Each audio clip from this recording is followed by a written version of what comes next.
मंगलानम च सवसिं परमम अवै। अरिहंत प्रभु की आज्ञा से, सिद्ध प्रभु की आज्ञा से, पूज्य गुरुदेव की आज्ञा से क्लास को करते हैं सब। सबको जय जिनेन्द्र। जय जिनेन्द्र सर।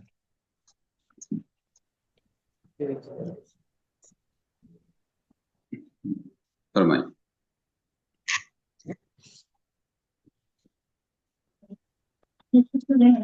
वो अपनी गुरु के ऊपर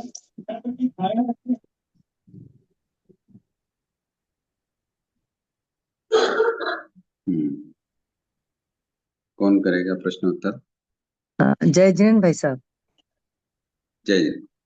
अपने डाला पाला के थोकड़े में अपने अनवस्थित पल्य शलाका पल और प्रति शलाका और महाशलाका पल्य को जो भरने की विधि देखी थी ना, उसको उसको एक बार क्लियर कर दें कि अनवस्थित पल पूरा भर गया, फिर शलाका में अपन ने खाली उसके लिए एक डाला, क्या बोलते हो, साक्षी के लिए। फिर शलाका भी पूरा साक्षी से भर गया, फिर शलाका के दाने खाली किए। जब तक अनवस्थित पल को अपन ऐसे रखा या अनवस्थित पल भरा हुआ ही रखा? भर के रखेंगे, उसको खाली नहीं करेंगे, पहले शलाका को खाली करेंगे। फिर शलाका को खाली कर दिया प्रति शलाका में, फिर एक साक्षी रूप में डालेंगे। हाँ, एक एक साक्षी करके पूरा प्रति शलाका भर दिया अपन ने। फिर प्रति शलाका को भरने के पूरा भर दिया, तब शलाका भी भरा रहेगा, अनवस्थित भी भरा भरा हुआ रहेगा? नहीं, अनावस्थित तो भरा रहेगा, शलाका खाली रहेगा। शलाका तो भरेंगे अनावस्थित से। अच्छा, वापस फिर अनवस्थित से भरेंगे। तो ये ऐसे 5-6 बार प्रक्रिया चलेगी जब तक महाशलाका भरेगा, और फिर सब नहीं, असंख्यात बार चलेगी। नहीं, मतलब असंख्यात बार। ये कहने का मतलब कि भाई इसको जंप करके और फिर महाशलाका जब खाली कर दिया तो इसको वापस प्रति शलाका से भरते जाएंगे वापिस, या अनवस्थित से भरेंगे जब वापिस लास्ट में? अनावस्थित से तो शलाका भराएगा। ठीक है। शलाका से प्रति शलाका भराएगा। ठीक है। और प्रति शलाका से महाशलाका भराएगा। नहीं नहीं, ये तो सीक्वेंस समझ में आ गया भाई साहब, पर जब अपन महाशलाका प्रति शलाका से साक्षीदाना महाशलाका में डालेंगे तब शलाका खाली पड़ा रहेगा ना? तब खाली क्यों पड़ा रहेगा उसको? हाँ, वो तो एक ही रहेगा, तब तो खाली रहेगा ना। हाँ, फिर जब प्रति शलाका खाली हो गया तो वापस अनवस्थित से शलाका को खाली भरेंगे और फिर शलाका से प्रति शलाका को भरेंगे, ऐसे जंप करते जाएंगे बार बार। ठीक जो ठीक फर्स्ट में जो प्रक्रिया हुई थी वही प्रक्रिया एंड तक चलेगी। ठीक ठीक जब भाई तक चारों शलाका भर न जाए। ठीक ठीक ठीक ठीक चारों पल जब तक भर न जाए तब तक वही प्रक्रिया चलेगी। ठीक ठीक भाई, धन्यवाद।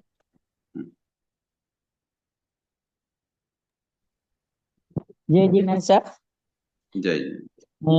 मेरे को पूछना था, प्रीति काय के जीव में हिंगलू हड़ताल, तो हिंगलू और हड़ताल वो क्या जीव होते हैं, क्या होते हैं?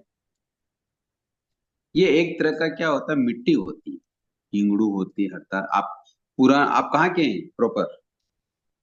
मैं सूरत से हूँ। सुने, अभी तो सूरत बिराजते हैं, गांव कहाँ का है? सादड़ी। गानेराव सादड़ी ना? गानेराव सादड़ी, हाँ सर। हाँ, उधर नहीं होता, उधर तो रेत है ना, आप उधर तो रेत। पर हाँ। हमारे इधर क्या होता है, पहाड़ी इलाकों में एक वाइट कलर की मिट्टी भी होती है और हल्दी कलर की मिट्टी भी होती है। हिंगलू का मतलब जैसे अपन वो नीपते हैं, नहीं नीपते हैं, वो गेरू होती है, उसको बोलते हैं हिंगलू। हाँ हाँ हाँ हाँ हाँ, बस ये लाल ऐसे कलर अलग अलग की, तरह की कलर की मिट्टी होती है ना, तो ये हाँ लाल मिट्टी कलर की वो गेरू होती है। हाँ हाँ हाँ। तो अच्छा। ऐसे ऐसे वाइट कलर की भी होती है, तो वो उसको पानी में भिगो के फिर अंदर अपन वो करते हैं, क्या बनाते हैं, रंगोली रंगोली रंगोली बनाते हैं। आजकल तो क्या रंगोली बाजार में आने लग गई ना, तो उससे हाँ बनाने हाँ। लगे। पहले तो उसी से रंगोली बनती थी। जैसे अच्छा। कोई शादी और ब्याह होते थे तो घर के बाहर वो जो डिजाइनिंग करते थे, है ना, और उस पे डेयरी में और अपने दरवाजे के आसपास में हाथी बनाना, घोड़े बनाना, है ना, ये सब हाँ करते थे कि नहीं करते थे हाँ पुराने जमाने हाँ, में? करते तो थे। वो ये सब इसी मिट्टी से होते हिंगलू और हड़ताल दोनों उसी में आ गए। हैं। हिंगलू, हड़ताल मतलब वो हड़ताल, गेरू, गेरू, हिंगलू, हड़ताल, बहुत सारी मिट्टियां हैं हाँ हाँ। ना, वो सब ठीक। इसी अलग अलग तरह की मिट्टियां हैं, हैं? काली अच्छा मिट्टी, पीली मिट्टी, लाल मिट्टी, अलग अलग का सब होती है। अच्छा, ठीक है सर। मेरे को किसी ने पूछा तो मेरे को हिंगलू हड़ताल बच्चे पूछते तो पता ही नहीं चलता क्या होता है हिंगलू हड़ताल। तो ठीक है सर, धन्यवाद। बहुत मिट्टी का प्रकार। हाँ, मिट्टी जय जिनेन्द्र साहब, मेरा एक क्वेश्चन मतलब हेलो। हाँ बोलिए सर। हाँ, जैसे मतलब मेरे को एक क्वेश्चन में कंफ्यूजन है। जैसे ये जम्बू द्वीप का आकार थाली जैसा होता है या चूड़ीदार? तो चूड़ीदार गोल और थाली जैसा एक जैसा है या अलग होता है ये समझना है मुझे। थाली, थाली के समान तो सपाट, जैसे थाली गोल हो। सपाट हाँ जी, हाँ गाली जी। गोल तो होती है पर होती सपाट है, फुटबॉल जैसी थोड़ी होती है क्या थाली? नहीं। नहीं होती है। तो सपाट तो होती है पर वो चूड़ी के वलयाकार में होती है। तो फिर कैसा मानते हैं हम, मतलब इसको जैसे जम्बू द्वीप को गोल मानते हैं या सपाट मानते हैं? जैसे चूड़ी जैसा मानते हैं फिर थाली जैसा मानते हैं? अरे चूड़ी का तो राउंड आकार, थाली का राउंड आकार भी होता है कि नहीं होता? थाली वैसे तो राउंड भी होती है, बस पर राउंड वो होती है सपाट। तो उसको, हाँ हाँ तो उसके किनारे को तो चूड़ी के आकार के जैसे समझना है ना। जी। तो थाली सपाट होती है, उबड़ हम्म। खाबड़ होती है क्या? नहीं। बस तो वो अपन को सपाट समझना पृथ्वी को, अच्छा, जम्बू द्वीप फुटबॉल की तरह मतलब नहीं मानना। ठीक है, थाली जैसा आकार होता है। हम्म। Thank you sir. वलय उसका जो है वो चूड़ी की तरह है। वलय का मतलब बीच में कटा हुआ नहीं है कि भाई भाग कट गया फिर आगे बढ़ हम्म। गए, ऐसा नहीं। चूड़ी जैसे एक जैसी राउंड होती है कि नहीं होती है, जी। वैसी राउंड होती है। थाली ठीक की है। तरह एकदम सपाट होती है ठीक। पृथ्वी। Thank you. हम्म। गुरु जी एक सवाल है। हम्म। नहीं भाई कोई। साहब, बोलिए। अ, अपन ने अभिनय से सामायिक का जो दोष बोलते हैं मन से हम्म। में, उसका आप एक बार एग्जाम्पल देके समझाएंगे कैसे अपन अभिनय करते हैं सामयिक में? देखो अभिनय का क्या मतलब आया, वहां आपने क्या पढ़ा है? नहीं, अपन 10 मन के 10 वचन के बोलते हैं ना। तो अभिनय का क्या मतलब आया, आपने क्या सीखा वहां? कि अपन ने यूं, अगर यूं देखे तो विनय नम्रता नहीं रखी। हम्म। पर अगर अपन बोलेंगे दिवस संबंधी अभिनय असात ना हुई हो तो अपन तीर्थंकर के प्रति तो कोई अभिनय असात ना करते ही नहीं भाई साहब ऐसे। नहीं तीर्थंकर यहाँ कहाँ आ गए बीच में? नहीं, देव गुरु धर्म जैसे अपन उसमें भी बोलते हैं ना, आवश्यक में भी बोलते हैं ना, प्रतिक्रमण में भी बोलते हैं। आप और ये सामायिक के दोष की बात कर रहे हैं, प्रतिगमन की बात कर रहे हैं, दोनों दोनों बातें जगह अलग का, हैं। दोनों जगह का मुझे मतलब अर्थ समझना, दोनों जगह में क्या अर्थ है दोनों जगह में। देखो सामायिक में तो ये है कि सामायिक 32 दोषों को टालकर, इसलिए दोष बताए हैं कि सामायिक एक बहुत महत्वपूर्ण अंग है। हमारी सारी साधना आराधना ये सामायिक के रूप में ही है। और जो तप है, जप है, माला है, स्वाध्याय, ये सब चीज सामायिक के लिए ही है। तो सामायिक सबसे महत्वपूर्ण हो गई। समझ में आ गया बात?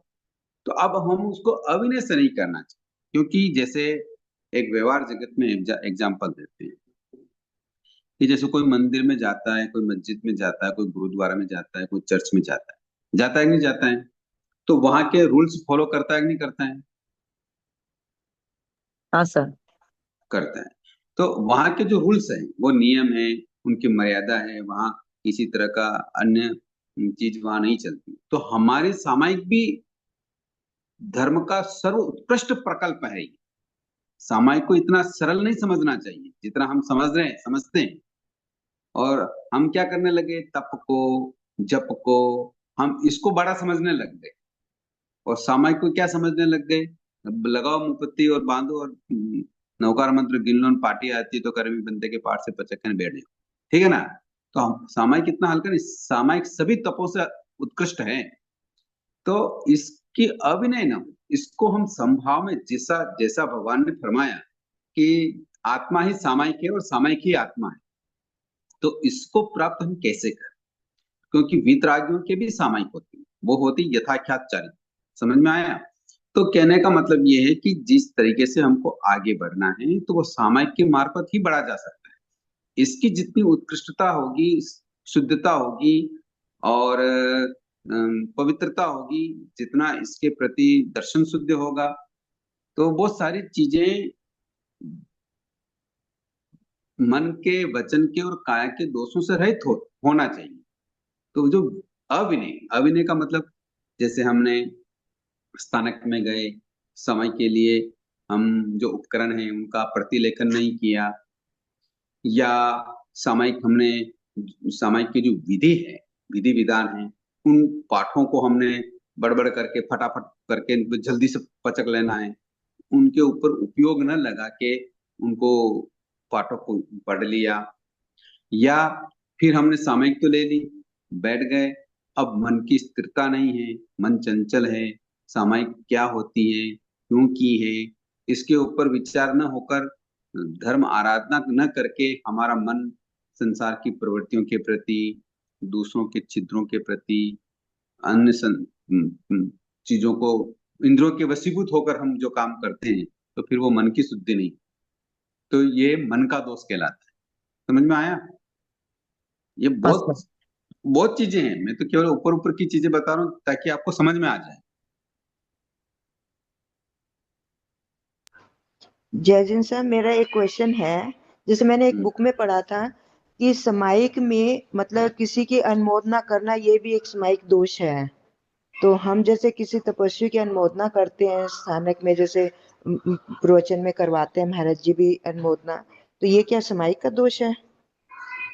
नहीं, अनुमोदना कहाँ पढ़ लिया आपने समय का दोष? मेरे कौन सी एक ये अनुमोदना कर रहे एक मतलब नहीं, जैसे कोई तपस्या करता है, हम उनकी अनुमोदना करते हैं ना, हैं? तो तपस्या की अनुमोदना करने में तो कोई दोष नहीं है, क्या तो दोष है? उसमें मतलब अनुमोदना लिखा हुआ है। एक मतलब ये ताला चाबी वो किताब पढ़ रही थी मैं, तो उसमें हम्म। एक क्वेश्चन में लिखा हुआ था मतलब किसी की अनुमोदना करना सामायिक दोष है। नहीं नहीं, अनुमोदना मतलब ग्रस्त की, संसार की, ये ठीक, आप उस अनुमोदना का मीनिंग समझिए। ठीक अब है, वही मैं पूछना धर्म की चाह रही थी। अनुमोदना करने में तो कोई दोष नहीं है। हम्म, धर्म की ठीक। अनुमोदना क्या, अगर कोई अपने वृद्ध तब जन की है, तो, वो समय हाँ वो करके तो बैठे करते हैं, हैं, हाँ। और आप समय कर रखे, तो उनके वस्तुओं के उपकरण जो भी हैं, उनकी प्रतिलेखन भी हम कर सकते हैं, अनुमोदना जी, क्या, कार्य भी कर सकते हैं उनके। जी। तो धर्म की अनुमोदना करने में तो कोई दोष नहीं है, संसार की प्रवृत्ति की अनुमोदना नहीं करनी चाहिए, उसमें नहीं, दोष लग सकते हैं। संसार की हम कैसे करते हैं मतलब कि अनुमोदना, जैसे मान लो कोई एग्जाम्पल? ग्रस्त आया है, हमारा कोई मिलने वाला आ गया है, तो उनको बोल जी, ले आओ सा, बैठो सा, और वो खुले मुंह हमसे बात कर रहा है, तो भी हम उनसे धनाधन बात कर रहे हैं, तो ये अनुमोदना हुई ना, तो वो खुला बोल रहा है तो हम अनुमोदना कर रहे हैं, तभी तो वो उसका हम एक्सपेक्ट कर रहे हैं उनकी बात को। या ठीक। वो कोई घर गृहस्थी की बात कर रहा है, संसार की बात कर रहा है, दुकानदारी की बात कर रहा है, तो हम उसको रस लेके सुन रहे हैं, तो अनुमोदना कर रहे हैं ना। तो ऐसी संसार की प्रवृत्तियों की अनुमोदना करना तो दोष लगता है, ठीक है, बस यही धर्माराधना की समझना अनुमोदना था। में दोष नहीं लगता। हाँ, ठीक। क्योंकि मेरे को ऐसे थोड़ा सा कंफ्यूजन था, तो मैंने कहा एक बार क्लियर करती हूँ, हम्म। ये थोड़ा सा समझ आ जाएगा। थैंक यू सर, बहुत अच्छी बहुत बात। धन्यवाद। तो भाई साहब, ऐसे में जब अपन सामायिक लेके बैठे हुए हैं ऑलरेडी, और कोई बाद में आके एंटर करते हैं और सामायिक नहीं ली, और तब जय जिनेन्द्र बोलते हैं, तो उसका तो जवाब देना चाहिए या नहीं जय देना जिनेन्द्र चाहिए? बोलने में कोई बाधा नहीं। हाँ, खुले मुंह बोला है तो कोई दिक्कत नहीं होता, सामायिक नहीं ली और आके बैठे हैं हमने अभी। तो नहीं बुलवाया ना, मान लो कोई आया है, अब वो भी समय करेगा नहीं करेगा वो अलग विषय, आया है जय जिनेन्द्र बोला है, तो हमने तो उसको नहीं कहा जय जिनेन्द्र बोलो। नहीं, अपन जवाब तो हाँ, देना है ना जवाब कि जय जिनेन्द्र हमारे तो मुंह पे मुपत्ति लगी है ना, हम जवाब दे दिया जय जिनेन्द्र बस। हाँ, अगर आप वो कोई चर्चा कर रहा है और आप उस चर्चा को सुनना चाहते हैं, या चर्चा उससे करने लग गए, वो खुले मुंह बोल रहा है, तो फिर अनुमोदना लगे। ठीक। ठीक भाई साहब, और वो अभिनय असाधना वाला जो है उसका भी एक बार समझा दें। हाँ, अभिनय साधना का मतलब ये है कि प्रतिक्रमण में हम बोलते हैं ना कि देव धर्म की साक्षी से कोई भी पाप दोष लगा हो, तो या अभिनय साधना हुई हो, तो 10 मिच्छामि दुक्कडम। तो हम ये जो व्रत ग्रहण कर रहे हैं, तो ये भगवान का शासन है, ये सबकी ये देन किसकी है, ये स्वरूप किसने बताया? देवगुरु धर्म ने बताया, बरोबर ना? हाँ सर। हाँ, अब उन्होंने जो जो जिस तरीके से, जिस विधि से, जिस क्वालिटी से हमने हमको बताया, किंतु हमने उस क्वालिटी से, उस तरीके से, उस रीति से, या उस मीनिंग से हमने उसको नहीं किया, तो फिर दोष लगता है कि नहीं लगता है? एक मेरे कॉल आ रही है।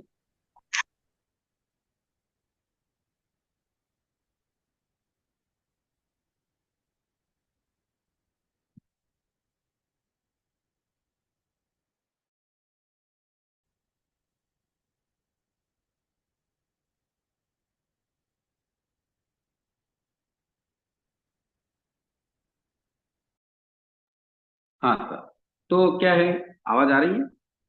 हाँ सारी। तो हमने जिस तरीके से व्रत ग्रहण किए और उन व्रतों का पालन हमसे नहीं हुआ, तो हम क्षमा याचना किससे करेंगे? तो फिर देवगुरु धर्म को कुछ नाम लेके हम उसकी अविनय साधना हमने की, तो मिच्छाम दुक्कड़म देते। ठीक भाई साहब, अब ये वचन के जो दोष में निरपेक्ष दोष है वो एक बार समझाए। क्या है, आपने क्या पढ़ा निरपेक्ष में, पहले ये बताओ। नहीं समझ में आया भाई साहब मुझे तो। क्यों, उसके सामने हिंदी अर्थ दिया हुआ है। नहीं, अच्छा वो शाब्दिक अर्थ में निरपेक्ष में तो लिख रखा है कि भाई बिना उसके अपेक्षा के बोला हो। क्या क्या आपके पास है बुक? पहले अपना ओपिनियन क्लियर करो, मैं तो बता दूंगा अभी। नहीं वो, आपने क्या समझा वो बताओ, या क्या नहीं समझा ये बताओ। नहीं हिंदी हिंदी अर्थ नहीं है मेरे पास इसका। नहीं, आपने जहाँ पढ़ा है ना वहां तो हिंदी अर्थ होगा ना। नहीं नहीं भाई साहब, ये तो अपन बोलते हैं ना 10 मन के 10 वचन के, खाली उसमें लिखा है ना मंगल साधना में आगे आगे लिखे हुए है 10 मन के 10 वचन के 12 काया के दोष। बस खाली मेरे पास वही लिखा हुआ है। चलो, और कौन बता सकता है क्या निरपेक्ष का अर्थ? उपयोग बिना बोले तो निरपेक्ष दोष। कौन बता रहा है? सूरज से मैं अनीता कावड़े। हाँ जी, देखो इन्होंने याद रखा, क्या बताया इन्होंने? उपयोग बिना बिना बोले। उपयोग बोले तो। आप जो कोई भी कार्य कर रहे हैं ना, अगर आपका उसमें उपयोग नहीं है, बिना उपयोग के वचनों का प्रयोग करना। अभी जो मैं वचन का उपयोग कर रही हूँ, तो उसमें मुझे कौन सा चीज बोलनी चाहिए और क्या नहीं बोलना चाहिए, ये उपयोग के साथ बोले ना, तो फिर वो दोष नहीं लगता। बिना उपयोग के बोलते हैं तो दोष लगता है। समझ में आया डॉक्टर साहब? हाँ हाँ भाई साहब, एक तो अपन पहले तो हाँ क्या, अपन अपन समय कर रहे हैं तो 32 दोषों को मान लो याद नहीं रहे ना, हाँ तो भी सर, कम से कम भाव रूप में उसको याद रखना बहुत जरूरी तो वो आप बाद में एक बार समझाइएगा कि भाव रूप से कैसे ध्यान रहे कि अपन समय करें तो ध्यान रहे कि ये दोष ना लगे अपने। है। नहीं, वो तो उसकी मीनिंग देखें, मान लो अच्छा, जो भी बार बार शब्द मीनिंग दिया। देखते, बार बार हाँ, मीनिंग उसको देखते मीनिंग रहे देखें, तो आ जाए। उसको मीनिंग ठीक देखते रहें। ठीक कम से ठीक, कम एक आप सप्ताह में एक बार, 15 दिन में एक बार, महीने में एक बार उसको मीनिंग देखते रहें। ठीक ठीक भाई सर। हम्म, एक अपन इसमें जब काया का बोलते हैं चलासन, तो हम्म, भाई बार बार आसन नहीं बदलना। तो हम्म, चलासन तो भाई साहब वो तो जैसे अपन स्थानक में जाके जब समय करते हैं और हम्म। महाराज साहब ज्यादा होते हैं, तो अपन कभी कहीं सेवा देते कभी कहीं, तो उसमें तो उठते हैं अपन सामयिक में, तो वो फिर दोष वो तो आएगा वो क्या? तो वो तो ज्ञान दर्शन चारित्र की आराधना के लिए उठ रहे हैं, तो अच्छा उसमें तो अच्छा, कोई बाधा नहीं।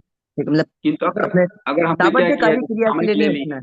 अब यहाँ यहाँ गर्मी बहुत है, इस दरवाजे पे बैठे, थोड़ी देर बैठे, फिर हवा नहीं आई, अरे नहीं यहाँ हवा नहीं आ रही, उधर बैठे, नहीं नहीं यहाँ भी थोड़ी गर्मी ज्यादा है, इधर बैठे उधर बैठे, मतलब इधर उधर बिना कारण के। हम्म, ठीक तो, ठीक। तो वो दोष लगता है।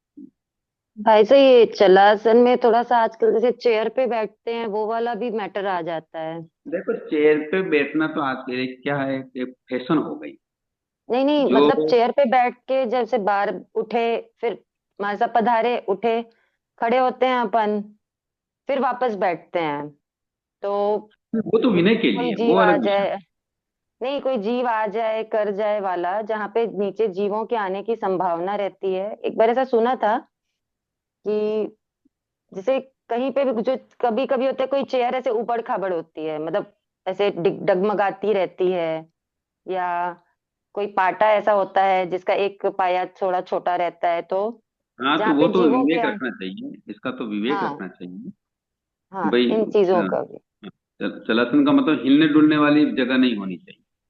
जी ऐसा ऐसा चीज नहीं होनी चाहिए। मान लो कभी पौषध भी करते हैं या सामयिक किसी, अम, जैसे मान लो प्रवचन महाराज साहब नहीं हो तो अपन प्रवचन वाले पाटे पे भी बैठ जाते हैं, तो वो हिलने जी डुलने वाला नहीं होना चाहिए। आजकल कुर्सी का यूज हो रहा है, तो कुर्सी का यूज तो अति आवश्यक हो तभी करना चाहिए, नहीं हो तो यूं एक शान के लिए कुर्सी पे बैठना, ये भी सामायिक का बड़ा दोष हाँ, और कुर्सी पे बैठने से पहले मतलब पूरी अपन प्रतिलेखना भी नहीं करते हैं, पूंजते भी नहीं है। है उतने अच्छे से जैसे होता है, वैसा वो भी आ जाता है। और सामायिक निरपेक्ष तो, का कुर्सी पे बैठकर सामायिक करना तो एक आलोचना का ही विषय है। जी इसलिए कुर्सी से बच के बैठेंगे तो ज्यादा बेटर। जी शारीरिक तकलीफ के कारण अगर कुर्सी पे बैठते हैं तो ये तो वैसे भी आलोचना का विषय है। जी। और निरपेक्ष का भाई साहब, वो मतलब थोड़ा विरोधजनक या जो आपस में जो जैसे किसी को पसंद नहीं आए वैसा वाक्य बोलना, दूसरों को दुख उपजाने वाला बोलना, या शास्त्र के हाँ दृष्टिकोण का विचार न करके बोलना, हाँ, ये सब अनुपयोग पूर्वक निरपेक्ष में। ये जी, उपयोग का ये सब मतलब ये है। निरपेक्ष में। जी। उपयोग मतलब क्या वस्तु बोलनी चाहिए और क्या नहीं बोलनी चाहिए, इसका जी। ध्यान रख के। सही पर बात। भाई एक साहब प्रश्न में। एक मिनट भाई साहब, इसी में कंप्लीट कर लेते हैं। मोटन का और विमासन का इनका भी अर्थ बता दे। मोटन मतलब अपन जो हाथ में कड़का करते हैं ना, कड़का उंगली का कड़का निकालते हैं, क्या हाँ बोलते हैं आपके? पटके निकालना हाथ के उंगलियों के, हाँ, वही कट। पटकाना पाँव मतलब उंगलियों को। पाँव हाथ के, ये ऐसा ऐसा नहीं करना, क्योंकि हम वहाँ समय की आराधना करके लिए करने के लिए बैठे हैं, सावध योगों का त्याग करके बैठे हैं, तो ये शारीरिक चीजें नहीं होनी चाहिए। और विमासन में विमर्शन का क्या अर्थ है बताइए? मुंह पे देखो, जैसे फोकस शोक रहित सैड, फोकस मुंह हाँ, से वो शोक की मुद्रा में बैठ जाते हैं ना, हथेली को सिर पे रख के बोझ जमीन पे लेके आए देखते घर हुए। से, दुकान से, मानसिक तनाव है और दूसरी चीजें हैं, और वहाँ आके समझ लेके बैठ गए ना, विचार कर रहे हैं वो समस्या का समाधान कैसे होगा, वो ठीक हाँ, कैसे लेन होगा, देन का विचार कर रहे हैं या कुछ कुछ भी ऐसा। कर रहे हैं, तो ऐसे जी। समय की नहीं होती। ठीक है। ठीक संदीप है सर। संदीप भाई आप पूछ सकते हैं। गुरु जी, मेरा एक हाँ प्रश्न है। सर, जय हिंद हम्म, सर। जय हाँ जिनेन्द्र संदीप। सर। हाँ सर, पूछूं सर मैं? हाँ संदीप फरमाइए। जय हिंद गुरु जी। प्रश्न ये है मेरा कि प्रतिक्रमण के बारे में, प्रतिक्रमण से निद्रा होती है या प्रतिक्रमण से आलोचना होती है? हम्म। प्रतिक्रमण से निद्रा होती है या प्रतिक्रमण का आलोचना होती है? दोनों होती है। आ, थोड़ा संक्षिप्त में बताइए सर। देखो, प्रतिगमन क्या है? हमने जो व्रत लिए हैं उनमें हमारी प्रमाद की अवस्था के कारण, छद्मस अवस्था के कारण, या जो व्रत नियम लिए हैं उस रीति नीति तरीके से हमने क्या नहीं किया, उसका पालन स्पर्श नहीं किया। हम्म। तो इस दोष की शुद्धि के लिए हम क्या करते हैं, प्रभु के सामने अपनी लाचारी दर्शाते हैं, दिखाते हैं, और वापस दृढ़ बनते हैं कि भाई हम आगे से इस तक क्या करेंगे, ध्यान रखेंगे। तो ये आलोचना जो हुई, ये तो हमारी आत्मशुद्धि के लिए हुई कि भाई मैं जिस तरीके से मेल चढ़ गया था उसको उतारने का एक प्रकल्प हमने प्रतिक्रमण के रूप में व्यक्त किया। अब निर्जरा कैसे हुई, तो ये तो समझ में आ गया ना? हाँ बिल्कुल, आलोचना तो परफेक्ट है सर। हाँ, अब निर्जरा कैसे हुई? निर्जरा एक स्वाध्याय का भेद, निर्जरा में एक स्वाध्याय आता है। क्या आता है? स्वाध्याय। स्वाध्याय। तो प्रतिक्रमण में हमने स्व अध्ययन किया। क्या किया? स्व का अध्ययन किया कि मैंने कैसे पाप कर्म किए, मुझे क्या पाप कर्म नहीं करना चाहिए, मैंने अपनी स्वेच्छा से जो नियम लिए और वो आत्म उत्थान के लिए लिए, कर्म निर्जय के लिए लिए, किंतु मैंने वैसा नहीं किया। तो ये जो आलोचना स्वरूप हम जो स्व चिंतन कर रहे हैं, ये क्या है? स्वाध्याय ये स्वाध्याय। तो उस स्वाध्याय से निर्जरा होती है। बिल्कुल होती है। वही देखा था मैं, 12 जो निद्रा है अपने पास, उसमें प्रतिक्रमण में कहीं पर उल्लेख नहीं है, तो अगर स्वाध्याय से लेते हैं तो नो डाउट ये निद्रा होती है। हाँ, तो ये स्व अध्ययन होना स्वाध्याय कहलाता है ना। ओके सर, धन्यवाद सर। गुरु जी, अब करूं मेरा प्रश्न? हाँ अपन जो रेखा। ये हाँ, वसकरम का जो पाठ बोलते हैं, तो उसको अपन जैसे आचार्य भद्रभाऊ स्वामी की अपन 7 बार जो बोलते हैं, उसके बाद क्या इसका बीज मंत्र भी, उसकी भी माला फेरनी जरूरी होती है, या केवल अपन 7 बार सिर्फ आचार्य भद्रभाऊ स्वामी प्रसादात एशोक फलतु बोल के फिर माला अपन 27 बार जैसे वसकरम बोलते हैं, तो उतना ही कर सकते हैं, या बीज मंत्र की माला भी फेरनी जरूरी होती है एक अपन को? बार तो मुझे बताइए, बीज मंत्र कहाँ से आया? ये बीज मंत्र कौन है, क्या है? ये है ना, महाराज साहब ने बताया था कि इसमें बीज मंत्र की माला भी बोलनी चाहिए, जो एक क्या बताई क्या हुई है? किताबों में है। इसकी पूरी किताब में है, ओम रीम शीम, पता नहीं पूरा वो सेंटेंस वो अच्छा, उसमें ये किताब में। बताओ, ये हाँ, अच्छा ये बताओ, अब सभी ध्यान से सुनना। ये बताओ, ये ओसग हर स्तोत्र क्या है, ये बताओ। पार्श्वनाथ भगवान की स्तुति है। स्तुति, क्या स्तुति है इसमें? वो सगरम पासम पासम मंदामी कमल हाँ ठीक है, नमः। ये तो क्या है, हिंदी में बताओ, हिंदी में बताओ। हिंदी का अर्थ मैंने नहीं पढ़ा गुरुजी इसका। मैं सिर्फ इसका प्राकृत भाषा में ही बोलती हूँ इसको। वो संस्कृति है, प्राकृत है ही नहीं वो संस्कृत प्राकृत भाषा है। भाषा। हाँ, प्राकृत भाषा नहीं है, वो संस्कृत हम्म भाषा है। और इसमें हम्म क्या लिखा है ये अपन को पता ही नहीं है, हम्म है ना? एक्चुअली सर ये पार्श्वनाथ गुणगान है, भगवान की स्तुति है ही नहीं है। हाँ जी। गुणगान करते हैं। ये पार्श्वनाथ भगवान की स्तुति है ही नहीं है। तो क्या है? हम तो कुछ काम ना कर रहे संसारिक, मतलब दुख नहीं, नहीं दरिद्र। नहीं नहीं नहीं। अरे पार्श्वनाथ वो भगवान भगवान, क्या है? पारसनाथ भगवान के बारे में लिखा है भद्रबाहु हाँ स्वामी ने, वो बरोबर है, उसमें कोई दिक्कत नहीं है। हाँ, किंतु उसमें संसार की कामना है ही नहीं, हम्म दुख दर्द मिटाने की कामना है ही नहीं। हम्म। उसमें आप देखो, लास्ट गाथा बोलो, आपको आती है क्या रेखा जी? उसकी लास्ट हाँ गाथा बोलो। पूरा ही छठी बोल देती गाथा, हूँ मैं बीच से। नहीं नहीं वो पूरा नहीं, सगरम छठी छठी छठी बोलो, छठी बोलो। ये किताब में अ, है क्या, कि याद है? मेरे को याद है, मैं वही पूरा ही बोल सकती हूँ, वो बीच में से ईश ऐसे बोलूंगी ना तो वो विस्तार ईसंतो विस्तार नासम महायज्ञ मंगल तादेव कल्याणवासम विस्सहर पुल्लिंग मंत्रम कंठे धारई जो सयामणु तस्य रोग मारी दुठे दर जंती उव समम चिट्ठौ दूरे मंत तुझ प्रणामो वी बहु फलो ही नर त्रियसु व पावंती न दुख दोहगम तुहे समति लद्दे चिंतामणि कपपा वही है पावंती अविगणम जीवा ये मंत्राणम ई संतवो महायस्य भक्ति वर निबरण येण ता देव दिज बोहिम भवे भवे पासम जिणम चंद। अब अंतिम में क्या शब्द आया? भवे भवे पासम जिणम चंद। भवे भवे। चलो मैं बताता हूँ, आज आप इनका सबका आपका मैटर क्लियर कर देता हूँ, ये बड़ी समस्या है। देखो, पहला शब्द क्या बोला आपने, पहली गाथा क्या है? वसगहरम वसगरम पासम पासम बंदा। मंदारम विषहर विश्व निनाश मंगल कलनाव। क्या है इसमें? कि इसमें ये बताया कि भगवान कि जिन शासन पर होने वाले उपसर्गों को जो दूर करने वाला जो देव है, जो आपका चरण सेवक है, और जो कर्म रूपी सघन बादलों से मुक्त है, जिनके नाम स्पर्श से भी भयंकर विष भी नष्ट हो जाता है, ऐसे जो मंगल और कल्याण के निवास स्थान हैं, ऐसे पारसनाथ भगवान को मैं क्या करता हूँ? बंधन। वंदन करता हूँ। इसमें किसी की कामना नहीं है, भगवान की अतिशयोक्ति भगवान की स्तुति कर रहे हैं, भगवान की क्या कर रहे हैं, गुणों को बता रहे हैं कि आपके नाम से क्या होते हैं। तो ऐसे जो आपका नाम स्मरण करते हैं, तो उनके क्या होते हैं, कर्मों की निर्जरा हो जाती है, केवल नाम मात्र से। तो ऐसे आपके चरणों का मैं क्या करता हूं, वंदन करता हूं। समझ में आ गई बात? हाँ अब दूसरा, दूसरा है कि जैसे भगवान का नाम इतना पवित्र है कि संसार में कभी कई कई लोग मंत्र से विष उतार देते हैं। समझ में आ रही? तो आपका नाम तो इतना उत्कृष्ट है कि नाम मात्र लेने से ही कर्मों की कई निद्रा हो जाती है। तो ऐसे नाम को मैं अपने कंठ में धारण करता हूं। क्या करता हूं? कंठ में धारण करता हूं। समझ में आया ना? हाँ हाँ। समझ में आ गई?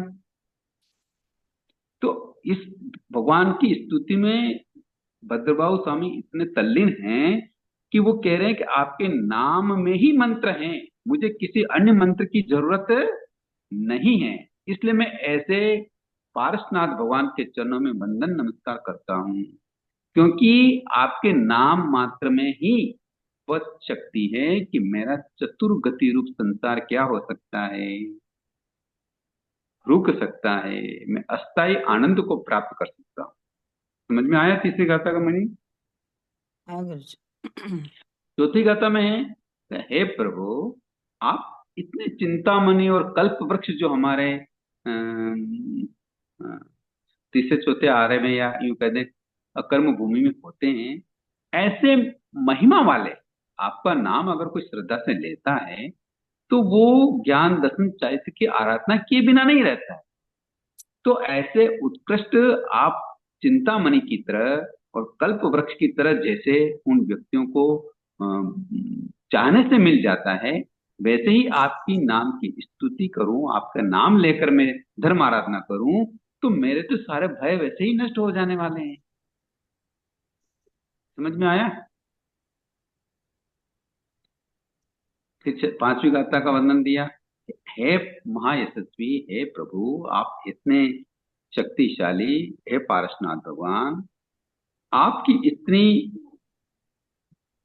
भक्ति भावना और श्रद्धा समर्पणा से आपके बताए मार्ग पर मैं जब चलता हूं तो निश्चय ही मेरा हृदय में आपकी इस स्तुति से उमंग उत्साह भर जाता है। और मैं चाहता हूं कि जब तक मेरा मोक्ष न हो तब तक आपके इस बताए हुए मार्ग को मैं भाव भाव में सम्यक रत्न प्राप्त करता है। अब इसमें बताओ, संसार की कौन सी कामना की गई? बताओ। नहीं गुरु जी, ये तो पूरी अलग स्तुति है अलग दिए पार्श्वनाथ जाए। भगवान की। हाँ जी, ये तो स्तुति है, पार्श्वनाथ भगवान हाँ? की ही स्तुति है ये तो। नहीं नहीं, अरे स्तुति तो है। पर अभी क्या हम्म बोल रहे थे आप? वो मन क्या बोलना, बीज वो क्या बोल वो रहे थे? वो मेरे को महाराजा ने ही बताया कि इसमें बीज मंत्र बोला जाता है। तो वही मैं शंका निवारण कर रही थी कि क्या इसका कोई बीज मंत्र होता है क्या? मतलब बीज मंत्र वाली जो माला फेरनी होती, क्या वो फेरनी होती है क्या? अरे तो बीज मंत्र होता ही नहीं। और मैं तो कह रहा हूँ उपसर्ग हर स्तोत्र भी हम अधिकतर क्यों बोलते हैं, ये बताओ। ये तो मैं तो पार्श्वनाथ भगवान की स्तुति के हिसाब से ही बोलती हूँ, यही मेरे अंदर मतलब भावना रहती है, बस और कोई भावना देखो, नहीं है बस। बहुत अच्छी भावना आपकी, बहुत उत्कृष्ट भावना, बहुत अच्छी। ठीक है, समझ में आ गया सबको? हाँ हम्म मिता जी। हाँ भाई साहब, ये अपन अगर सामयिक करते हैं तो उसमें अगर अपन ने कहीं ले रखा है कि अपन 1000 गाथा की स्वाध्याय करेंगे या 1500 गाथा की स्वाध्याय करेंगे, पर उसमें अगर अपन स्वाध्याय न करके गाथाओं की और थोकड़े बोलते हैं तो फिर काउंटिंग कैसे करेंगे? नहीं, वो बड़ा मुश्किल काम है। देखो, कोई भी व्रत प्रत्याख्यान लेने से पहले सोच समझ के, बिना सोच समझ के अपन को ये नहीं लेना चाहिए, क्योंकि अम, केवल रटन से काम नहीं चलने वाला है। समझ में आ गई ना बात? हाँ सर। तो सोच समझ के। ठीक वो अब भाई ठोकरे साहब। का तो कैसे काउंटिंग होगी, ये बताओ। हाँ, इसीलिए आपने तो गाथा की स्वादे ली। अभी नहीं ले रखी है, पहले ली थी तब कंफ्यूजन होता था, तो अभी इसलिए आप पूछ रहे हैं। ऐसा ऐसा नहीं लेना। हाँ हाँ, ठीक आप भाई सोच साहब। समझ के लो। मान लो कभी गाथा की स्वाध्याय ले भी रहे हैं तो आप अपनी कैपेसिटी का ध्यान रखो कि मैं कितना क्या कर सकती हूँ। हाँ सर। उतावलेपन से और भावुकपन से नहीं लेना। हाँ सर। हम्म, गुरु जी एक ठीक। सवाल है। मैंने एक हाँ। प्रश्नोत्तर की किताब पढ़ी थी, उसमें एक लाइन, एक क्वेश्चन आया हुआ है। आत्मरुचि वाले जीव मरकर कहाँ जाते हैं? कौन आत्मरुचि से? वाले जीव मरकर देवलोक में ही जाते हैं। तत्व की रुचि, वाचना श्रवण भक्ति पूजन पूजा आदि वाले जीव तो देव ही होते हैं। कोई साधारण हो तो ही मनुष्य बनता है। ये समझ में नहीं आया, साधारण मनुष्य क्या होता है, आत्मरुचि क्या होता है, तत्व की रुचि, ये सब थोड़ा सा कंफ्यूजन था मुझे। नहीं नहीं, ये कौन कौन सी किताब में पढ़ रहे हो आप? प्रश्नोत्तर है, साध्वी सतीशा मासलिया, पता नहीं नहीं। नहीं, ऐसा कुछ नहीं है। वो अभी अपन कल से कर्म विज्ञान चलाएंगे, उसमें आ जाएगा ये सब। अच्छा। ऐसा नहीं होता है। देखो, इसमें तत्व रुचि और आत्म रुचि और क्या लिखा, पूजा पाठ क्या लिखा है? पाचना पूछना प्रचना, वही लिखा हुआ है, श्रवण भक्ति पूजा आदि वाले। हाँ, ये देखो, हाँ देखो, आयुष बंध के कारण अलग है। आयुष बंध के क्या है, कारण अलग है। और ये बात सत्य है कि अगर तत्व रुचि है, तत्व रुचि का मतलब ये है कि सम्यक दर्शन है। अगर सम्यक दर्शन है तो उसका बंध आत्मरुचि, वैमानिक का ही होता है। आत्मरुचि तत्वरुचि दोनों अलग अलग होता है क्या? नहीं नहीं, आत्मरुचि और तत्व रुचि एक ही बात है। तत्व का मतलब ही आत्मरुचि हो गया और आत्मरुचि का मतलब ही तत्व वो रुचि हो गया। ठीक। आत्म आत्म आत्म आत्मरुचि का मतलब क्या? जीव तत्व। हाँ। इससे अलग क्या सोचेगा आत्मा के बारे में? जीवों के बारे में सोचेगा ना, तो तत्व आ गया जीव तत्व में। तो हम्म, आत्मरुचि अलग कोई मैटर नहीं है। तत्व रुचि ये ठीक है, तत्व में सब आ गया, अपने 9 भेद आ गए तत्वों के, जीव अजीव पुण्य पाप आश्रय संवर निद्रा, ये ज्यादा बेटर है। और 9 तत्वों का जानकार व्यक्ति सम्यक दृष्टि कहलाता है, ऐसा आगमकार कहते हैं। निश्चय में केवल ही जानते हैं, किंतु अगर ऐसा व्यक्ति है और वास्तव में वो सम्यक दृष्टि है और आयुष का बंध हो रहा है, तो फिर वैमानिक का ही होगा, ऐसा आगमकार फरमाते। ठीक है। ये साधारण हो तो मनुष्य बनता है, ये समझ नहीं आया मुझे। नहीं, साधारण का मतलब नहीं, मनुष्य आयु का बंध अगर कोई मनुष्य कर रहा है तो वो तो मिथ्यात्व में ही होगा। अब बता दिया ना मैंने, सम्यक का अगर कोई मनुष्य या तिरंज है और सम्यक दृष्टि है तो वो वैमानिक का ही बंध करेगा, ये कंफर्म है। देवी बनेगा। हाँ, देवी बनेगा।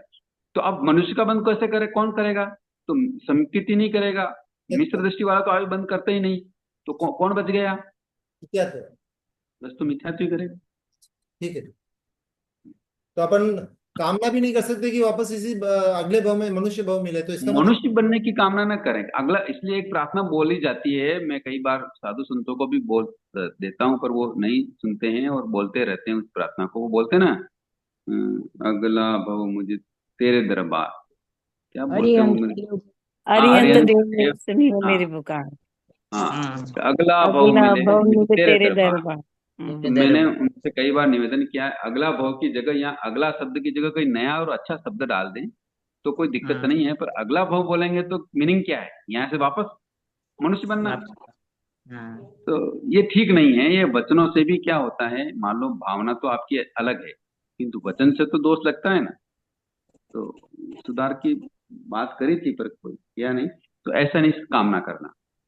गुरु जी, तो आपके हिसाब से अगर अगला भाव तत्व रुचि है तो देव बनेगा, लेकिन उसमें संकित अगर स्ट्रांग नहीं है तो फिर फंस जाएगा।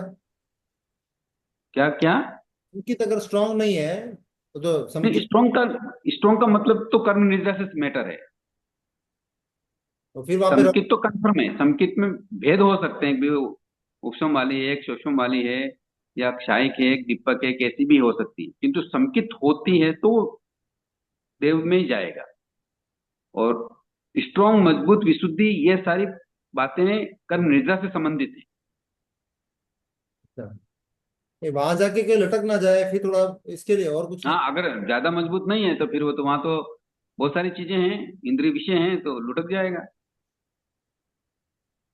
लुढ़कने में देर नहीं लगती है, ये तो फिसलन पट्टी है। कैसे पता संकित एक ऐसा विषय है या तुरंत फिसल जाता है इंसान। तो देवता के तो बहुत ज्यादा इंद्रिय सुख है, वहां फिसलने में क्या देर लगे। गुरु जी, आयुष्य बंद देवगति में भी आयुष्य बंद होता है ना, पर वो संकित में आयुष बंद करेंगे तो मनुष्य का करेंगे। वो संकित में करेंगे तो मनुष्य वो करेंगे। हाँ हाँ हाँ, ये देखो ना, अलग देवलोक में कैसे जाएगा? देवता तो देवता बनते नहीं, हाँ, नारकी नारकी बनते नहीं, इसलिए देवता नारकी में भी नहीं जाते। हाँ, देवता नारकी में नहीं जाते, नारकी देवता में नहीं जाते। ठीक, ठीक है। हाँ जी, बोलिए सुरेश जी भी साहब। हाँ सर, प्रणाम सर, जय हिंद सर। ये कर्मी बनते जो सामय का पाठ लेते हैं ना, कर्मी बनते सामयम सावजम जोगम पचकामी, ये जाव नियम शब्द बोलना है या जाव नियम के स्थान पे, ये बहुत बार डाउट होता है, कहीं क्लियर होता ही नहीं है सर। देखो, कई बार भूल जाते हैं ना अपन, तो जावनियम शब्द के बोलते समय उसकी मर्यादा कर लेते हैं, 1 सामायिक, 2 सामायिक, 3 सामायिक उपरांत। तो जावनियम शब्द के साथ उसको ध्यान रखना होता है, इसलिए जावनियम बोलते हैं। मतलब जाव नियम के स्थान पे मतलब नहीं, कुछ जाव समय नियम के का भी लिए, थोड़े बोलना समय साथ के में। लिए। हाँ जी, मतलब जाव जाव नियम का के मतलब होता है स्थान पे तब नहीं। तक, अब तक से तब तक। हाँ, तो मैं एक बोलूं, एक एग्जाम्पल के लिए, जैसे मैं बोल रहा हूँ कर्मी बनते आप सामयम, कर्मी बनते सामयम सावजन जोगम पचकामी जाम नियम, एक मुहूर्त उपरांत न पारू, तब तक के लिए जो समी बीएम तिविहणम न करमी न कारमी मनसा वैसा कैसा तस बनते पटिकमाम निंदाम करे अपन बोसरी, मतलब जाम नियम बोलना चाहिए मुझे। जावनियम इसलिए बोलना चाहिए कि आपको ध्यान रहे कि मेरे ये थोड़ी समय के लिए सामायिक, वो समय थोड़े समय कितना जो मैंने अभी उच्चारण किया, 1 सामायिक, 1 मुहूर्त, 2 मुहूर्त उपरांत, ये इतना ध्यान रखने के लिए। बाकी जाव नियम का मतलब ये होता है, जाव का मतलब होता है जब तक के लिए। जब तक कौन सा? जो मर्यादा में कर रहा हूँ, जो नियम में ले रहा हूँ। जो नियम ले रहा हूँ बराबर। क्योंकि बुकों में लिखा होता है जाओ नियम के स्थान पे, तो वो कंफ्यूजन हो जाए। हाँ, ऐसा लिखा हुआ है कि जाओ नियम के स्थान पर हमें मर्यादा लेनी चाहिए, किंतु अब जाओ हाँ। नियम शब्द छोड़ के लेते हैं तो कई बार चुक जाते हैं। तो उस जाओ नियम शब्द बोलते हुए अगर लेते हैं तो भी कोई बाधा नहीं है ना। बराबर सर। सर दूसरा सर, ये जो कृष्णा देवी जी ने जो 14 सपना देखे है ना, तो उसमें जो ये वो स्तुति उसको क्या बोलते हैं, स्तवन स्तवन। तो दीटा दीटा हो सर सुपना सर, दीटा हो सर उसका क्या अर्थ है वो समझ नहीं आ रहा। देखा क्या हो बोले? हाँ, दीटा सो सुपना सर। चौदह मैं समझा चौदह नहीं। हाँ, 14 सपना की जो स्तवन है ना, तो हाँ, वो उसको लाइन बोलिए, वापस लाइन बोलिए, क्या बोल रहे हैं आप? लाइन मतलब 10वां स्वर्ग थकी चविया जी, 24वां जिन राय, हम्म, 14 सुपना देखे जी कृष्णा देवी, दीटा हो सुपना सार। बेटा देखिए। देखा हो सुपना सार। हाँ, दीटा हो सुपना सार। देखा मतलब देखा, देखा। सपने को सार्थक रूप से देखा। तो उस ये लाइन को पूरा एक दीटा हो ये सुपना स्तवन सार। बना रखा है। ये स्तवन है, एक स्तवन है। हाँ जी।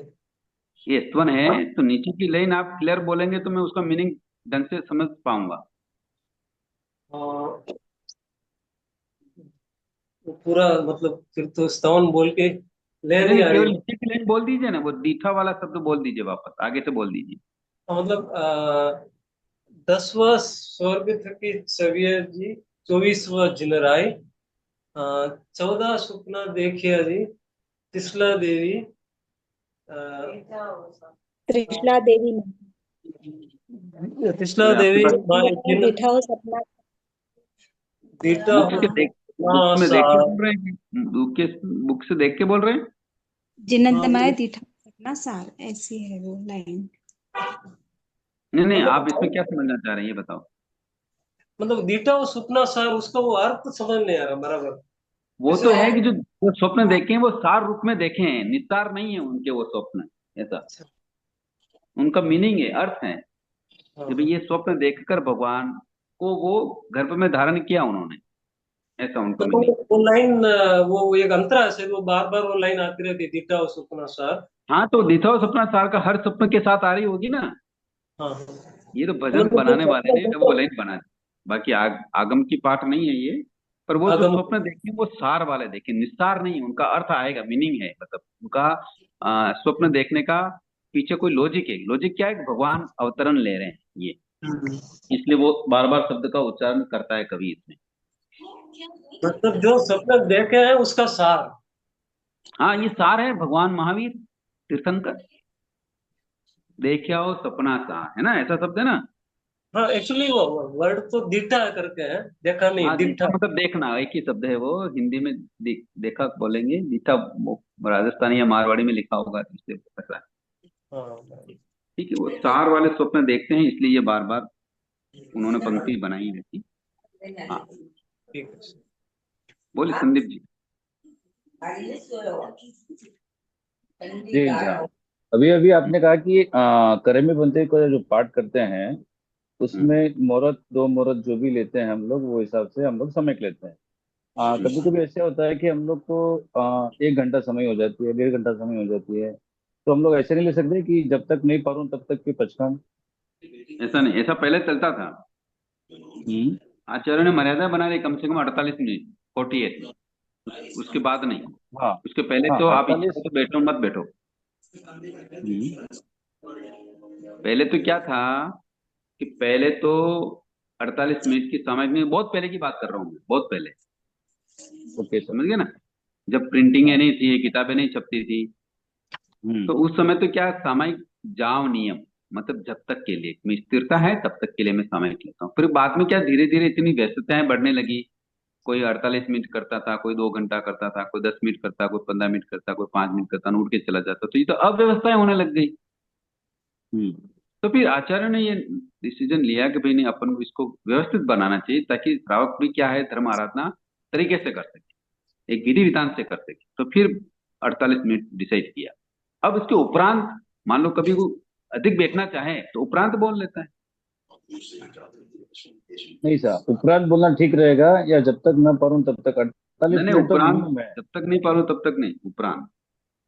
उपरांत उपरांत देने के बाद में अगर सपोज 2 घंटे हो गए समय, तो बोले 3 दूसरे घंटे हो पे जाओ तीसरा आ तो गया। 48 मिनट का तो बेनिफिट अधिक मिलेगा, उपरांत का मीनिंग उतना नहीं मिलेगा।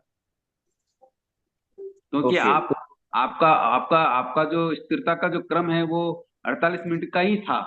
आगे तो आप अपनी किसी कारण से बैठ गए या आप नहीं गए, किंतु जा भी सकते थे, खुले थे आप, है ना। इसलिए वो इतना फायदा नहीं नहीं होता। मैंने एक बार बताया था नहीं कि कभी। जैसे मान लो कोई मांस खमन की तपस्या शुरू करना चाह रहा है और आज उसने उपवास रखा, तो क्या उसको मांस खमन का फायदा मिलेगा? नहीं। हिंदी पे नहीं सर, तो उपवास से मिलेगा, बेला कर लिया, अब किसका मिलेगा? बेले का मिलेगा, और चोला कर लिया, अब किसका मिलेगा? 16 का मिलेगा। हाँ। किंतु कोई मांस खमन की तपस्या कर रहा है, फर्स्ट दिन जो उपवास के दिन है, अगर वो 31 पचक लेता है तो उसको कितना फायदा मिलेगा? मास मास कमन का कमन। भी, मास कमन भी मिलेगा उसको। हाँ, फर्स्ट दिन से मांस खमन का तब फल मिलेगा। समझ हाँ में आया नहीं मीनिंग? हाँ, बिल्कुल बिल्कुल। तो गुरु जी, अभी हम लोग है ना पहले समय लेते हैं, और स्वाध्याय करते करते अपने को टाइम ही नहीं पता चलता कि कितना 1.5 घंटा बच गया, 2 घंटा बच गया। ठीक है, ये तो उपरांत तो पहले से मैंने ही ले तैयारी लिया। होनी चाहिए अपनी की कितनी स्थिरता है हमारे पास, कि 1 घंटे के बाद मेरे क्या काम है, संसार की क्या हम्म प्रवृत्तियां हैं, वो मैं करूंगा कि नहीं हम्म करूंगा, वो काम है कि नहीं है। हम्म। तो नहीं है तो फिर 2 घंटे की कर लो, 2 समय कर लो। अच्छा, तो पहले ही और हम लोग को ऐसा लगे डिसाइड कि कर नहीं लेना 48 मिनट तक तो कंफर्म है, और उसके बाद कभी भी चाहिए। मेरे को मौका लगे तो जाना पड़ सकता है, तो फिर उपरांत ले लो। ओके। ओके सर, उपरांत भी ले लिया मैं। तो उसके बाद में पिछली एक समय और अभी के एक समय, कुल मिला के 2 समय के वापस उपरांत लेना पड़ेगा, या फिर वहीं पे स्टॉप करना पड़ेगा? क्योंकि वो भी आगे हो सकता है, तो वापस सेकेंड नहीं टाइम नहीं, भी पर ऐसे ही बोलना आपकी पड़ेगा स्मृति अपने आ को? गई। नहीं नहीं, मैं बता रहा हूँ, जैसे मान लो किसी ने एक समय को उपरांत लिया, एक समय का आ गई, हम्म वो उपरांत भी 10-15 मिनट निकल गए, और फिर आपको स्मृति आगे देखता हूँ मैं, देखे समय का क्या काल आया है, आपने लगा अरे यार एक समय ऊपर ज्यादा हो गई, तो 2 समय भी आ हम्म सकती है, 2 समय तक तो मैं स्थिर रह सकता हूँ, फिर 2 समय पर चक लो। हम्म। अच्छा, ओके। तो ऐसे हम लोग एक साथ में नहीं ले सकते कि जब तक समय मैं बैठा हूँ तब तक ऐसा लेना ऐसा नहीं होता है, अनुचित है? ऐसा नहीं होता है, ओके। ऐसा नहीं समय की होता। काल की मर्यादा रखनी चाहिए, ओके। हाँ, ये इसलिए है कि आचार्यों ने ऐसा ही डिसाइड किया है, इसलिए जो गुरु हमारे लिए जो डिसाइड करते हैं उसी अनुसार चलने में हमारा भला है। ओके सर, ठीक है। जैसे मान लो हम समाई कर रहे हैं, हमारे मतलब दूसरी समाई भी पूरी होने वाली है, 5 मिनट रहे हैं, तो हम दूसरी पचक सकते हैं कि हाँ, अगली पचक तो पिछली में सकते हैं, कि तो मिलाकर? 5 मिनट वाला ही फायदा मिलेगा 2 समय का। मतलब अगली पिछली को मिलाकर दूसरी समाई कैसे करके? हाँ हाँ, वो सब मिला लो, कर लो तभी होगी, पर जो 2 समय का इकट्ठा का जो फायदा मिलना चाहिए, तो वो 5 मिनट में ही, 5 मिनट वाला ही मिलेगा। मतलब दो ओके। का नहीं मिलेगा, वो 5 मिनट का ही अरे दो का मिलेगा? तो मिलेगा, अरे दो का अच्छा। तो मिलेगा। पांच अच्छा। मिनट के पहले पहले जो है, 48 मिनट अच्छा। तक तो आपने एक समय का पूरा एक। फायदा मिल रहा है। जी। एक समय से लगाकर दूसरी समय में जब तो 5 मिनट बाकी रहे, तब आपने दूसरी समय ली, हाँ जी। तो बीच के काल में 2 समय का फायदा नहीं मिलेगा, वो उपरांत वाला फायदा मिलेगा। ठीक है। जब ले ली तो फिर 5 मिनट ही ऐसे हैं जिसमें 2 समय का फायदा मिल रहा है। कैलाश ठीक। के व्यवहार में तो यही कहलाता है कि हमको 2 समय हो गई, किंतु निर्जा के जो प्रसंग हैं वो इस तरीके से ही होंगे। Okay sir. बोलो रेखा जी। सुन पा रहे असंडे नहीं बिल्कुल। हाँ गुरु जी, मैं ये पूछ रही थी, ये एकरम भूमिज में मनुष्य के जो 30 भेद हैं, उसमें ये 5 देवगुरु, 5 उत्तर गुरु, 5 हरिवास, रम्यकवास, 5 हेमवंत और हिरण्यवंत, तो ये जो देवगुरु उत्तर गुरु ये क्या क्षेत्र हैं या क्या हाँ, है ये क्षेत्र कुछ हैं, भी? क्षेत्र हैं, कोई सूरत वाले हैं, कोई बड़ौदा वाले हैं, कोई अहमदाबाद वाले हैं, कोई मुंबई वाले तो हैं। हाँ, तो गुरु जी इसमें देवगुरु में तो खाली देव ही हैं जैसे? अरे देव देव, नहीं, एक एरिया का नाम है देवपुरु। अच्छा, उत्तर गुरु, सूरत वाले हरिवास, बोल रहे रम्य, तो क्या सबकी सूरत है अच्छी थोड़ी है क्या? कोई हाँ कलूटे नहीं भी सही। होंगे, कोई काले भी होंगे, कोई काने भी हाँ होंगे। सूरत में सब स्मार्ट ही है क्या? ये सब देवगुरु का खाली मतलब देवता नहीं, देवगुरु का मतलब देवता नहीं समझना, एरिया का नाम समझना।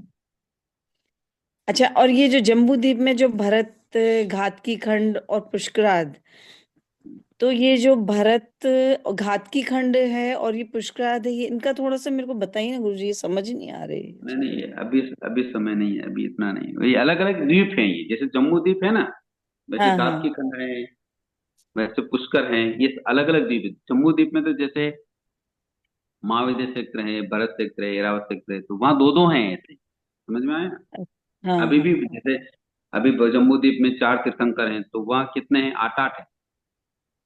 अच्छा तो वो विषय थोड़ा बड़ा है, इसलिए कभी मौका लगेगा तो बताएं, ठीक अलग है अलग गुरुजी। एरिया। गुरुजी एक क्वेश्चन, उसमें जो सीता सितोदा नदी की लंबाई हम नापेंगे तो कैसे नापने की, हम बता सकते हैं? क्यों ना अपना वो क्वेश्चन आया था एक, सीता सितोदा इसलिए मैं तो समझ रहा आप वहां जा रहे हो दिखते हैं, इसलिए। नहीं नहीं। चलो ठीक है, और बताइए डॉक्टर बढ़िया साहब है। बताइए। भाई साहब, ये अपन जब सामायिक समापन सूत्र बोलते हैं, हम्म उसमें जो न फास्यम न पाल्यम न तिर्यम न किट्यम, हम्म उसमें जो पालन न किया हो और पूर्ण न किया हो, तो पालना और पूर्ण करना तो अपन एक साथ नहीं बोलते कि पूरी तरह से पूर्ण रूप से पालन न किया हो, तो उसको अलग हम्म। अलग कैसे समझेंगे? पालन का मतलब तो पूरा शुरू से लगाकर आखिर तक के विचारों में पवित्रता न रखी हो, मतलब पालन नहीं किया, जैसा 2 क्रम 3 योग से लिया उस रीति से ना पाला। और पूर्ण फिर तिर्यम में फिर पूर्ण न किया हो तो पूर्ण का पूर्ण मतलब ये हुआ कि हमने स्मृति रखते हुए उस विधि को पूर्ण नहीं किया। पालना और पूर्ण करना दोनों अलग अलग है ना। और फिर ये किट्यम का जो कीर्तन स्मरण है वो कीर्तन है, हाँ कीर्तन है। और क्या है, देखो शब्द बताओ, मैं उसके अर्थ बताता हूँ। सोयम अरायम। हाँ, आराहिम आराधन नहीं किया हो, कीर्तन न किया हो, पाला ना हो, ये सब आत्मिक आत्मिक दृष्टि से बताए गए हैं। ये व्यवहार की दृष्टि से नहीं है ये, इसीलिए तो ये पाठ बोलते हैं अपन, ये सभी व्रतों के जो पालन करते हैं और उसका जो व्रत निभाते हैं, उसके बाद जो उस व्रतों को पालते हैं, पालने का मतलब उसका खुला करते हैं, तब ये पाठ बोलते हैं सभी व्रतों के साथ।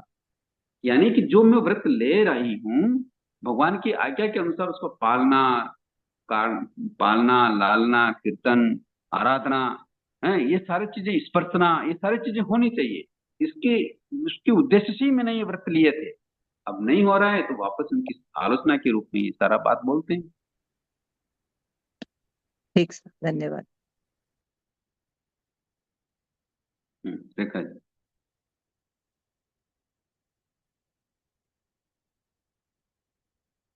प्रश्न है क्या रेखा जी? और गुरु जी बताइए। मेरा एक प्रश्न है। हम्म अवश्य निश्चय, मैंने परसों क्वेश्चन डाला था, तो बोलते हैं कि निश्चय निश्चय निश्चय अंदर या मंदिर जाओ या घर पे अंदर जाने के लिए हम लोग बोलते हैं, ताकि जो पाप हमने किया है बाहर वो सब वहीं पे रहने दो, और जो नेगेटिविटी थॉट्स है सब बाहर ही रहने दो। और अवश्य जब घर से बाहर निकलते हैं तब जो भी काम अपना हो वो सब अच्छा हो और संपूर्ण, मतलब कोई बाधा ना हो। ये सही है क्या? कुछ अलग भी नहीं करता ऐसा? नहीं नहीं, ये तो घर से निकलते आते समय ऐसा बातें नहीं है, ये धर्म स्थल में जाने बाहर निकलने की बातें हैं। हाँ हाँ, धर्म संस्थान ये है, तो कोई कोई घर भी बोले थे मेरा धर्म का यही है, तो धर्म स्थान यही है, नहीं नहीं, क्योंकि ऐसा नहीं, आना देखो जाना बहुत आवश्यक का कम रहता मतलब और है निश्चय का ऐसा। हाँ मतलब नहीं।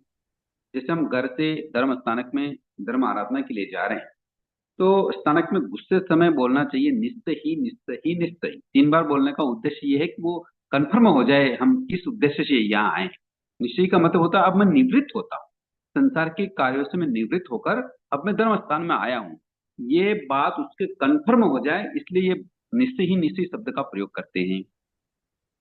ये श्रावकों के लिए भी है सबसे और साधुओं निवृत्त के लिए होता भी हूँ। है। तो साधु निश्चय ही निश्चय शब्द का प्रयोग, उच्चारण इसलिए करता है कि वो गुरु महाराज की आज्ञा लेकर आवश्यक आवश्यक करके बाहर गया था कि मैं आवश्यक कार्य के लिए बाहर जा रहा हूं। और आते समय निश्चय निश्चय शब्द का उच्चारण इसलिए करना कि गुरु को ये पता लग जाए कि मेरा शिष्य जो बाहर गया था वो वापस आवश्यक कार्य निपटा कर आ गया है। ये तो साधुओं के निमित्त से हो गया। ओके, ये साधुओं की समाचार है। अब ग्रस्त भी इसको यूज करता है। वो ग्रस्त इसलिए यूज करता है कि मैं निवृत्त होके आया। क्या निवृत्त? संसार के इन कार्यों के प्रति, संसार के जो भी प्रपंच है उनको छोड़कर मानसिक, शारीरिक और सभी तरीके से मैं क्या हूं, फ्रेश होके मैं अब धर्म आराधना के लिए उपस्थित हुआ हूं। इसलिए उसको निश्चय निश्चय शब्द बोलना पड़ता है। अब जब वो सामयिक ले ले, कई बार संवर ले ले, कई बार पोषक ग्रहण कर ले, और उसको अब मल मूत्र की बाधा आ गई या और भी कई तरीके कारण से उसको शारीरिक निवृत्ति की बाधा उत्पन्न हो गई, तो अब वो स्थानक छोड़ेगा कि नहीं छोड़ेगा?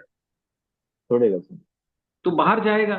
तो बाहर जाने के लिए अवश्य ही शब्द का प्रयोग करें कि ताकि मैं अति आवश्यक कार्य से मैं बाहर जा रहा हूं। क्योंकि भगवान की एक आज्ञा है कि अगर लघु नीत और बड़ी नीत की अगर बाधा उत्पन्न हो तो उसको किसी कीमत पर रोकना नहीं, चाहे वो किसी भी पोजीशन में हो, चाहे वो सामयिक कर रखी हो, चाहे पोषद कर रखे हो, चाहे बारिश आ रही हो, तो भी भगवान की आज्ञा है कि वो उस बारिश में भी बाहर जाए और अपनी निवृत्ति करके फिर आए। तो इसमें आगे जैसे आलोचना कच्चे प्रायश्चित पानी होता है, उसकी जीव हिंसा होती है तो आलोचना प्रायश्चित होता है, वो व्यवस्थाएं अलग है, किंतु वो आराधक कहलाता है, वो विराधक नहीं कहलाता। समझ में आई बात? तो इसलिए वो आवश्यक निश्चय निश्चय शब्द का प्रयोग करते हैं। तो ये गृहस्थ में नहीं करना चाहिए, सिर्फ धर्म स्थान में ही करना चाहिए। नहीं, गृहस्थ में क्या करेगा? कौन सा आवश्यक कार्य के लिए वो जा रहा है, कौन सा निवृत्ति के लिए वो जा रहा है? नहीं, गृहस्थ किसी के ने कार्य कहा में था नहीं। कि घर पे भी ऐसा बोलना चाहिए, जैसे इसलिए कई बार ये होता है कि समाई कर रखे हैं और जरूरत पड़ जाती है लघु शंका की कुछ भी, तो उस टाइम फिर मतलब क्या करें? मतलब उसमें भी फिर दोष लगता है जाने में, और फिर कच्चे पानी नहीं, का भी। अगर बाहर अगर हमारी घर व्यवस्थाएं में भी हैं हुआ है, मतलब जैसे एक दो बार तो लेटरिन जैसे। यूज हुई है, तो अगर लेटरिन यूज हुई है तो उसकी हाँ आलोचना जी। करनी। नहीं तो उसमें क्या करें, आलोचना कैसे करें, मतलब तो उसके भाई लिए मेरे क्या? को समय ले रखी थी और मेरे इतनी बार मेरे को लेटरिन यूज करना पड़ा, मेरे को जीवों की हिंसा का प्रसंग बना, तो उसकी आलोचना गुरु के सामने कर लो, वो जो प्रायश्चित है वो ग्रहण कर लो। Okay sir. गुरुजी, हम घर से स्थानक जाते तब अवश्य अवश्य बोल सकते हैं क्या? नहीं, घर से बाहर जाने में आवश्यक निश्चय। शब्द का नहीं, घर से हम स्थानक में सामयिक लेने के लिए जा रहे हैं या व्याख्यान के लिए जा रहे हैं तब। नहीं, घर से जा रहे तब बोलने की नहीं है, ये धर्म स्थान में प्रवेश और बाहर निकलने की व्यवस्थाएं है। धर्म ग्रस्त के घर में की व्यवस्था नहीं है ये। अच्छा गुरुजी, थोड़ा सा लेशिया के बारे में बात कर सकते हैं अपन? देखो अब समय हो गया है, लेशिया का प्रसंग बड़ा है। बड़ा है, वही मैंने इसीलिए पूछा आपको कर सकते हैं क्या। एक छोटा प्रश्न है गुरुजी।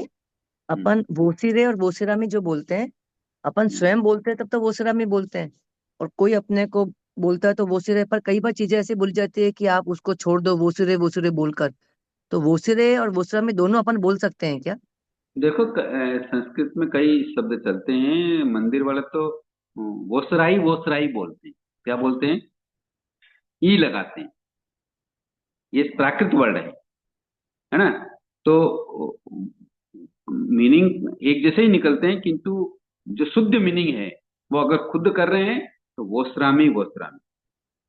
मी मतलब मैं खुद, वोसरा त्याग करता हूं, और दूसरों को अगर करवा रहे हैं तो वोसरे वोसरे, मतलब आप उसको त्याग करो, छोड़ो, हम ये उपदेश दे रहे हैं। तो करने वाला क्या बोलेगा? हाँ वोसरामी वोसरामी, मैं इसको स्वीकार करता हूँ, वोसरा, ऐसा। ठीक सर, धन्यवाद।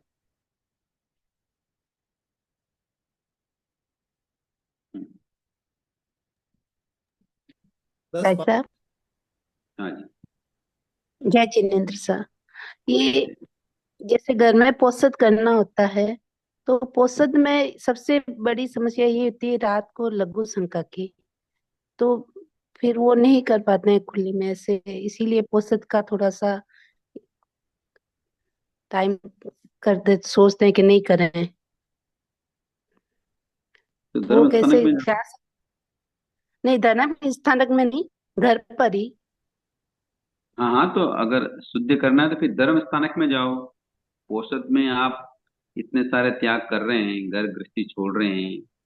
हाँ, क्या क्या छोड़ते हैं आप? हम्म। पोषद में तो सब छूट जाता है पूरा। आरम समारम लेकिन छोड़ रहे यहाँ हैं। धर्म स्थानक मिर्जापुर में धर्म स्थानक जैसे नहीं है, घर में ही करना चाहते हैं तो वो हाँ, तो खुले में अब भी तो नहीं जा सकते। हम्म, तो लघु फिर शंका घर क्या है, फ्लैट है क्या है? जैसे है तो घर खुला, फ्लैट नहीं है, घर है, मकान है।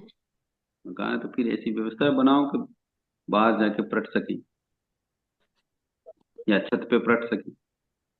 नहीं, जैसे आगे पीछे तो मिट्टी बगीचा है, वहां भी नहीं पलट सकते ऐसे। क्यों, बगीचे में पलटने में क्या दिक्कत? अच्छा, खुला हरी है क्या? जैसे हाँ, आगे तो हरी है, पीछे हरी नहीं है, ऐसे पत्ते तो हाँ, तो गिरते ही है जहाँ पत्ते हरी तो। नहीं है वहां तो कर सकते हैं ना।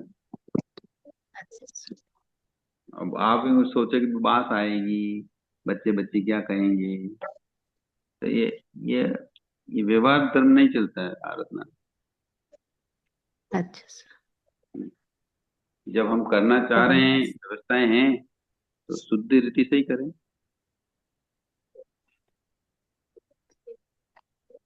धन्यवाद। ऐसे में अगर गुरुजी अपन छत पे पलटते हैं तो छत हम्म। पे पलटने पर रिपीटेड अगर पलटने से तो फिर उसके निशान भी पड़ते हैं और स्मेल भी आती है, तो फिर क्या उसको बाद में अपन अचित पानी से दूसरे दिन बाद में वो कर सकते हैं क्या साफ? हाँ, धो सकते हैं, धोन पानी पड़ा है तो ले जाके डाल दो, धो लो। ठीक, धन्यवाद। व्यवस्थाएं हम जमा सकते हैं, ऐसी कोई बात नहीं, करने वाला चाहिए। गुरु जी, कुदेव, कुगुरु और कुधर्म ये किसको माना जाता है? कुदेव, कुगुरु और कुधर्म। कु शब्द का अर्थ होता है मिथ्या, जो आत्मिक प्रगति के लिए जो नहीं होते हैं, हम्म वो सब कु कहलाते हैं। मतलब जैसे आप जो बोल रहे हैं, कुदेव, कुधर्म, हम्म कुगुरु, हम्म अगर ये तीनों ही आत्मिक विकास का माध्यम नहीं है तो वो हम्म कुगुरु कहलाते हैं, कुधर्म कहलाता है, कुदेव कहलाता है। आत्मिक विकास की दृष्टि से अगर वो हैं तो फिर सुधर्म, तो सुदेव। सांसारिक विकास के हैं ये सब। हाँ, संसारिक विकास के होते तो वो सु नहीं होना था, हम्म कु कहलाता है। ये बिल्कुल संक्षिप्त में बता दिया, अभी समय नहीं है। ठीक है गुरु।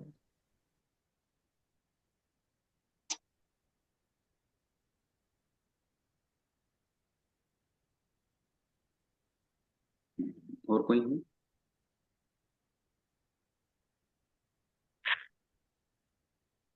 समय हो गया है भाई साहब, हम्म। 10 बज बहुत के बहुत 9 मिनट हो गए हैं। बहुत बहुत धन्यवाद सबको, बहुत बहुत आभार। भगवान की वाणी आपका केवल बहुत बहुत आभार था।